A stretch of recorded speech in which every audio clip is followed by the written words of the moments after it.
Yaşlı Samba kim? Aleykümselam. O'zbekiston Jahon chempionatiga yetib borgan qo'ying. Jahon chempionati boshlantirgandan bir oy oldu-ku ben eshitganim qasanadı onu.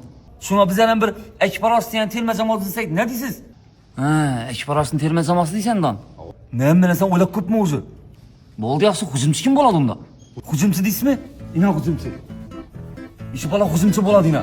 Bizlere klient kelib o'tirganning bu qaraydi birinchi. Birinchi vazifani ishi bajaradi. Futboldan birinchi vazifani hücumchi bajaradi-ku, to'g'rimi? Yaxshi. Yarim himoyachi kim bo'ladi? Yaşlı yarım himoyada padasada duradigan bolalarni qo'yamiz. Palon akkab beradi ularni, ina. Boshqa hücumchi boladan zakazini oladi, bu esa kelib beradi. Bo'ldi, himoyada kimni qo'yamiz? Ina himoyachi. Buni o'ynatmang, Abduqodir Husanovning ko'ngilsiz donishi bu. O'zina bir odam kerak-ku buni. Palosab beradi bular himoyada duradilar. Yaxshi. Varatada kimni qo'yamiz? Ina varatada ishi bolani qo'yamiz. Bu bola kassada duradi. Klient yeb bo'lgandan keyin pulni to'lamaysiz, qachak bo'lsa, bir klientdan o'tirmaydi, pul to'lamaydi. Ishi odam varatada duradi ina. Yaxshi o'ylabsan, lekin terma jamoa molodis. Murabbiy kim bo'ladi buni? Murabbiy? Yaşlı murabbiy bizning klientlarimiz.